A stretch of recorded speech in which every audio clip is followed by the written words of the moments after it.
কেনেকৈ গম পালোঁ মানে এনেকৈ ইউটিউবাৰ এজন গৈছিলে তালৈ।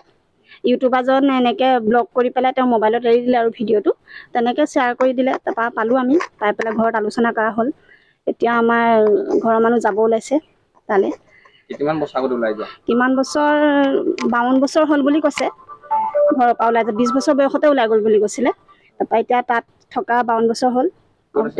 তেওঁ নেপালৰ মুক্তিনাথ মন্দিৰত আছোঁ বুলি কৈছে।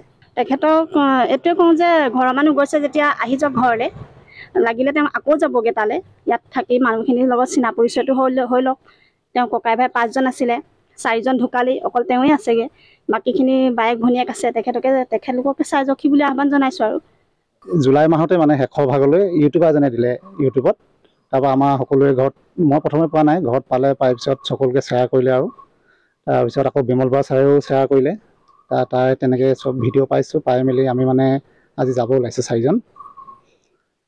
সৰুতে ওলাই যোৱা বুলি কৈছে ঘৰত, মাহঁতে আগতে কৈ থাকে, আমি সিমানটো নাজানো বাৰু। নামটো তেখেতৰ ধীমান চুতীয়া। তাৰপিছত 20 বছৰ বয়সতে বোলে কলেজত পঢ়ি থাকোঁতেই তেখেত ঘৰৰ পৰা ওলাই গৈছিল। এতিয়া ঘপককৈ পাই ঘৰৰ মানুহৰো দুখো লাগিছে। এতিয়া মাহঁতেতো শুনিলেই কান্দেই। সেইকাৰণে বোলো আমি আগবাঢ়ি যাওঁচোন, যদি আহে লৈ আহিম আৰু তেখেতক। সেইবুলি আমি 4জন ওলাইছোঁ।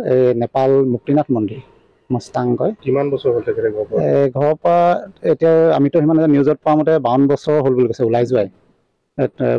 পুৰা বয়স মানে তেখেতৰ এতিয়া 72 বছৰ হৈছে বুলি কৈছে। কি কৰি আছে তেখেতে? তাত মন্দিৰত আছে এতিয়া। তেখেত বাবা হৈ আছে। হয়, কেইজন যাব? আমি 4জন যাম। 4জন আমি ককাই ভাই, মোমাইদেউৰ পুতেক, এপাতৰ পুতেক, তেনেকৈ 4জন ওলাইছোঁ আৰু।